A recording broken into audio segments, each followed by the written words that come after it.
Hello and welcome back to the Dream Printing Podcast. I'm your host, Polly Payne, and today we're going to talk about Kickstarter campaigns and pre-order campaigns to help you fund your dream paper product business. I've done a Kickstarter campaign to help me fund my 2016 planner back in the day, and I have taught hundreds of print school students how they can do this. So it's such a great tool to really get your product, to have that first group of buy-in people to really create momentum around the launch of your paper product, whether you're just starting out your business or maybe you already have an established business and you want to launch a paper product as part of your, product line. So I'm so excited to go through this with you. If we haven't met before, I am the CEO and founder of Horacio Printing. So I've had my paper product business for many years. And then I'm also the teacher of Print School, which is an incredible program that helps you take your idea out of your head and into your hands. And I've had the privilege of really kind of being that paper product doula for hundreds of people. And we're going to go through some of their stories today because a lot of them have used this strategy in order to launch their business. So we're going to talk about why we do Kickstarters, how we do Kickstarters, what's the difference between a successful Kickstarter and a not successful Kickstarter, because you want to definitely have a successful Kickstarter. We're going to talk about the odds of funding, like of the people that do it, how many of them actually hit their goal, because a Kickstarter is all or nothing. So that's what we're talking about today. Let's get into it.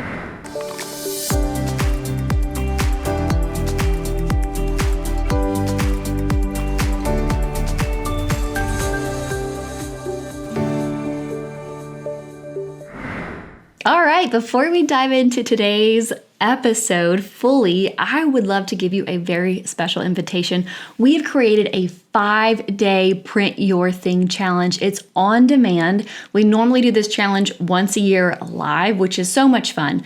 But with everyone's schedules and, sometimes, it's really tough because that's not my lunch break or the time zone or whatever. We decided to make this accessible and on demand for you. So you can pay $17, basically the cost of, 3 coffees, and you can come join me for 5 days and you will get that one-on-one support as you ask questions and do your homework in the challenge. So day 1, we go through the full timeline of what it takes to go from a product in your head to a product in your hands that is beautiful and luxury. This is the challenge for a paper snob. So if you are a paper snob and you want a high quality paper product, you want to sell that one day, this is the kind of challenge for you. This is not for, really low quality print on demand stuff. This is for if you really want to be in the big leagues with the high-end paper products out there, that's what this is for. Day 2, we go through ideation where you get clarity of exactly what you want to create and really cast the vision for it. Even if you already know what you want to make, it's a great time to get clarity. Day 3 is printing costs. I go through quotes. We go through how much revenue could you make? How much profit is in this? We go through binding options, paper options, material options. And then day 4 is all about marketing and sales, which today we are going to be talking about marketing and sales in this episode. And then day 5, we work on your timeline, exactly how long it's going to take for you to do this. Based on today's date, what would a launch day look like? How long does each phase take along the way? So you can have just full understanding of what it takes, and you can make that decision if you're like, I'm doing this. And I hope you do. I hope that you follow the calling on your heart if this is something that's really been on your heart for a while. And what's fun is a Kickstarter and a pre-order campaign is a great way to really kickstart your dream. So that's what we're talking about today. So why do we do it? When I teach how to create a luxury paper product, one of the big things that people don't know is in order to really have a luxury paper product, you need to work with a traditional offset printer. Print on demand is simply not it. A lot of the printers, you can find some printers on demand that can print something that's decent, but not for the paper snob. Like if you want the pockets and the tabs and the packaging. So for my products, I'll give you a sneak peek on one of my 2026 planners. Eek! I actually haven't even revealed this yet, but here's one of our 2026 planners. And this one looks a lot like previous year's planners, which is why I'm not too worried about revealing it. But it's got golden tabs, gold corners. We've got a pocket with gold foil stamping detail. I have this beautiful bookmark that we designed that doesn't cover the pages. The paper is super thick. You can't get this print on demand. You can't get 140 GSM thick cardstock paper on demand. You might could get 70, and it's not going to be it. The books that you get on demand are not going to lay flat. You're not going to get the beautiful, we do dust bags and boxes. We add in 2 gold pins with every purchase and stickers. You can't get that on demand. With using a traditional offset printer, many of those printers are overseas. Period. They're overseas. That's where this is done well. We do not do this well in the US. You can fight me in the comments if you want, but we don't. We don't do this. It's not a thing. And I have tons of people reaching out all the time. And we've done tons of research for US printers. And there's a couple that we like, but none that I'm going to purchase from for my customers. There are use cases where things could make sense here and there for like little things maybe. Like maybe if I really wanted a little saddle stitched product like this, like I might could produce this in the US, with like the saddle stitching. But a true big beautiful planner or product or linen journal, like you're going to go overseas. That's where everyone else is going. They do it well. They have the machinery. They've got the people that know what they're doing. And luckily right now, one thing that's been coming up a lot is the tariffs, which obviously things change month to month. But we've been dealing with tariffs since 2018. And as of right now, they're sitting right at 30%. They were at 20% since 2018. They've been at 20%. We've always had tariff. But now they're at 30%. And even with that 30% tariff on the cost of goods sold, it is still worlds cheaper than printing in the US. So it is what it is. And we didn't have any additional fees. The reciprocal tariffs didn't go into play. I printed from 3 different printers for the 2026 collection, and all of them imported just fine. We found all sorts of incredible things, which I can talk more about tariffs if that's something you guys want to learn more about. I can definitely dive into that more. But the printers that I work with, everything is working smoothly, just fine. And even with that 30%, it's still going to be multiple X less than what you would buy all in the US. So that's that. So with that being said, you have to buy in bulk when you work with an offset printer. Like you need to buy 300 units, 400 units, 500 units, 1,000 units, 10,000 units. Obviously, there's a minimum order quantity with these printers. And so with a minimum order quantity, you have to buy in bulk and you have to pay up front. And that is scary. Just like when you go to Costco, you're going to buy in bulk, you're going to buy up front. We're going to get our calculator out to do a little math together. So if you have your calculator, great. Maybe your calculator's on your phone.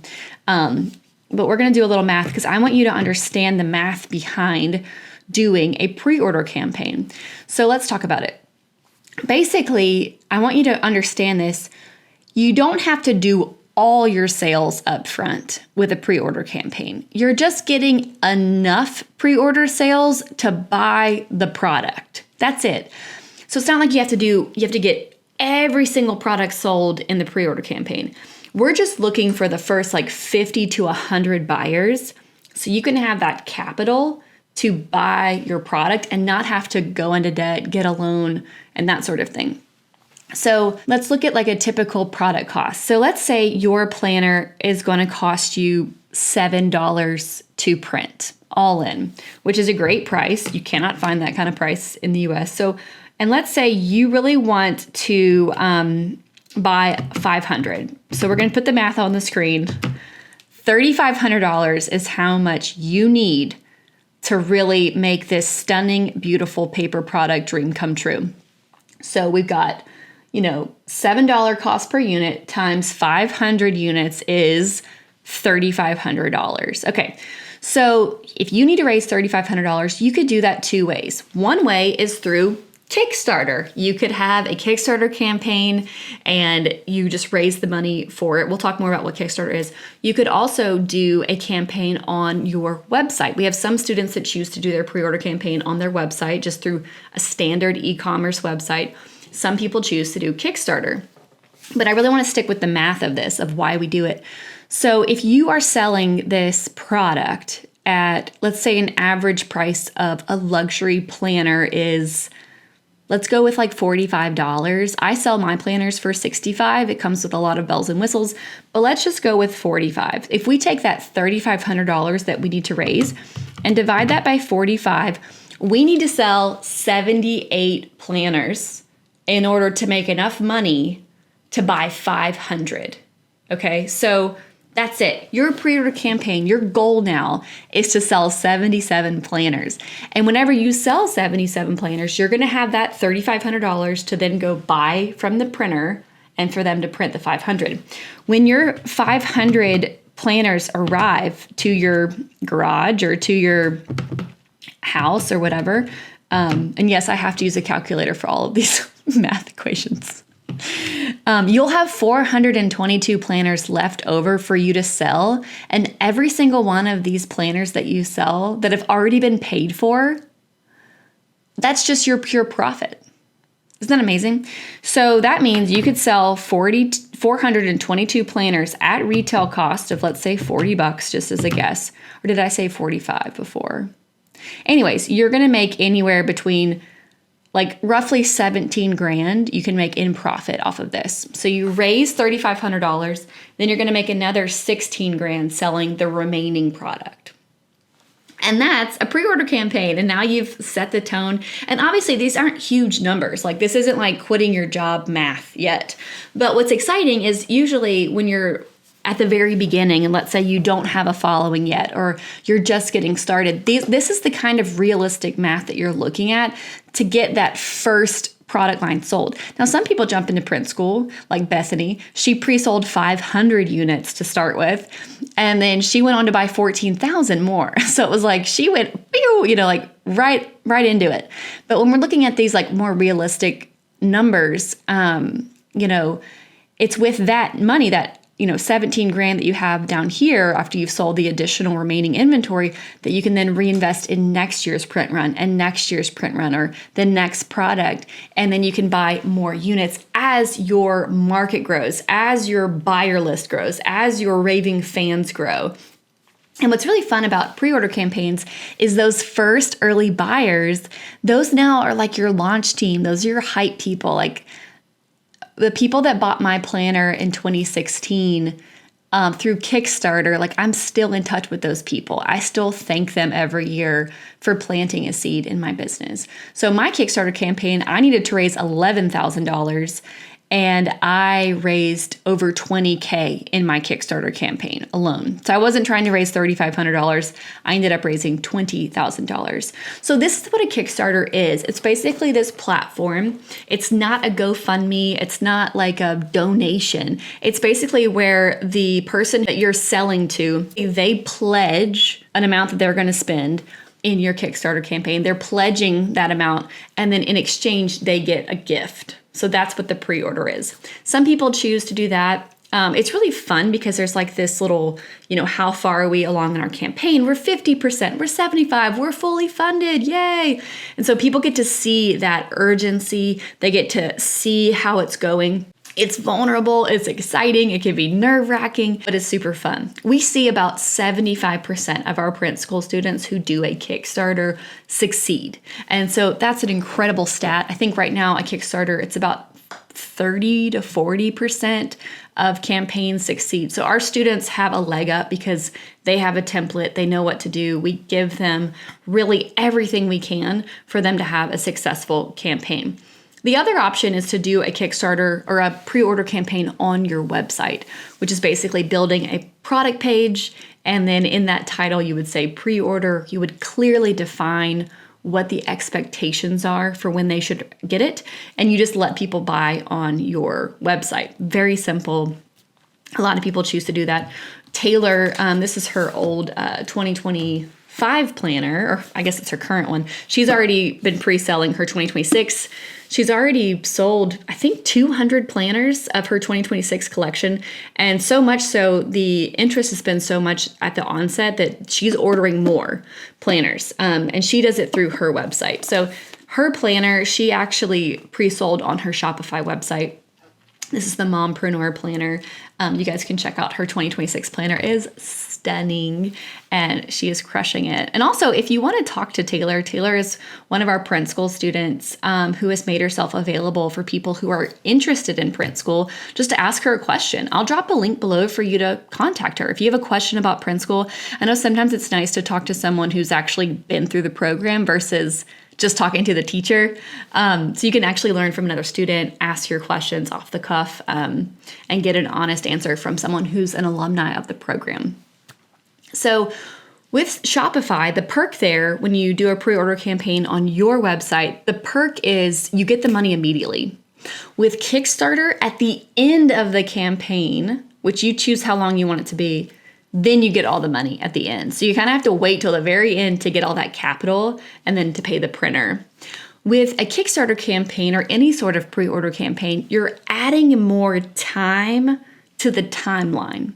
If you are able to fully fund your print yourself with money you've set aside for the business or buy a student a loan or whatever it is, that's going to save you time. And that's what I do now. So I only did the Kickstarter the first year, and then typically I find that students the next year, they're not doing the pre-order again. They're just using the money they made from the last run to pay for the next year's product, and they're basically being their own bank, which is great. You don't have to pay interest on that money. We don't like debt. I'm not a big fan of debt for businesses at all. And so that's really, really great. So you can choose your path, but as you see with the math that we've done, it's a great way for you not to have to spend your own cash to create something amazing. Now I'm going to show you a couple Kickstarter campaigns. You can actually go to our alumni page, horacioprinting.com/alumni, to check out some of our incredible students. You can click the button at the top that says Explore Kickstarters, and then it'll take you down to the bottom where we have little highlights of students who have done Kickstarters.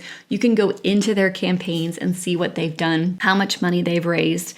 But we have a lot of different students that have made all sorts of incredible items. So I have a couple right back here. I'll show you. These are some of we have a ton, but this is some of my students. So Jenny did the Name Your Year planner. She did a Kickstarter campaign. Absolutely stunning. She lives in Canada, and she, so she's one of our international students who's done incredible. She did the Kickstarter campaign. It came in 2 different colors, and this is such a beautiful project. She really went high end. You can see this is paper snob worthy, right? So she was one of our students that did a Kickstarter. Then we have Layton. She has the company Pray Her Forward. She did the More Precious Than Pearls Bible study, and she launched this through a Kickstarter campaign. I'll show you what her campaign looked like. And last but not least, we have Shavon. Shavon did an incredible Kickstarter. I think she raised over $9,000 with her Getting Unstuck journal. I think her goal was 5K, so she overshot her goal and was able to get these printed and get them in the hands of her customers. So Kickstarters are a great way for your dream to actually come true. And so I want you to understand that it's scary. It's scary being vulnerable and putting yourself out there, but it's super exciting. So when you join print school, we go through how to print your thing, and then you get a bonus called Launch School. And it's inside of Launch School that's where you learn how to do a website, how to do a Kickstarter campaign, how to do a photo shoot, how to create the copy that goes on your website, how to do email marketing, how to do SMS marketing, how to do affiliate marketing, like how to grow and launch your business. And all of that is inside of Launch School. It's a $2,000 bonus that comes with Print School. And if you want to apply for a spot in Print School, you can go to horacioprinting.com/apply. Fill out your application. I would love to learn more about you, more about your dream, whether you have 100% clarity or you're still just kind of kicking the tires. We would love to hear from you. And I want to show you right now some of these Kickstarter campaigns so you can see it for yourself. Okay, let me show you some of these Kickstarters. So this one, I showed you her devotional. This is Layton's biblical mentorship devotional. So she had 51 backers and raised $6,849. So you can see it does not take that many people to make this happen. And what's so fun is you get to keep updating them. Here's her original campaign. You can see here, her goal was $5,500. And this is where you put your different rewards off to the side. You can see which ones were some of the bigger ones. And then you add your story right here. So we give you a template of what to put in, and then you actually, kind of make it your own. We love to audit them and help our students like have super successful Kickstarters. You can see this is where all of those details are. It's kind of like its own launch page. And she did amazing. This is Kaylay. So Kaylay, she's in California. She had 41 backers and raised $3,465. So this was amazing. Her goal was only $1,000. You can see up here, you put a video at the top. And so you can watch some of these videos. This is the middle description of the campaign. Then over here, you've got all the different rewards. This one's brand new. This one just happened in August. So Min Zhuang, she had 142 backers. So she did great. She raised over $9,635. So she did incredible. This was her campaign. You can watch her story. You can see which one was the most successful reward. And she really had a very visual description. So good. So I just absolutely love this style. It's so fun. I can actually show you my Kickstarter from 100 years ago. And I'm actually in the back end of Kickstarter. So you're seeing what it looks like when you are the creator. So you have like this dashboard where you can like edit all the things and give people updates. But this was mine. We had over 335 backers that pledged 20K. Whoop, just zoomed in like crazy. But we had our little mission. This is old school. That's me 100 years ago that was one of our extra perks and bonuses. Yeah. And so you can offer like a really cheap discount, early bird specials that have a limited amount of people that can take it. You put a quantity amount with each one. And so we did a special one just for New Yorkers that could come in person to pick it up. So we ended up hosting this event in New York for people to come pick up their planner. And we had like a charcuterie board and flowers, and I actually was selling more product there live. So that was super duper fun to get to like meet people, to get really great content. A lot of people do launch parties and things like that. So this is all the kind of stuff that you learn inside of Launch School. All right. So do you have any other questions about Kickstarters? Anything you want to ask me? Comment below. I'd love to connect with you. And of course, I really want to invite you to join our 5-day challenge. You can go to dreamprinting.co/challenge. I would love to see you in there. We'll go more in depth in marketing and sales, design, costs, all of it, so you can really make progress on your dream. We have people that have said, I took the 5-day challenge and I got more done in these 5 days than I've done in 3 years. So invest in yourself, invest in your dream, and I cannot wait to see you on the other side. I hope you have a beautiful day. You are so loved. Bye, guys.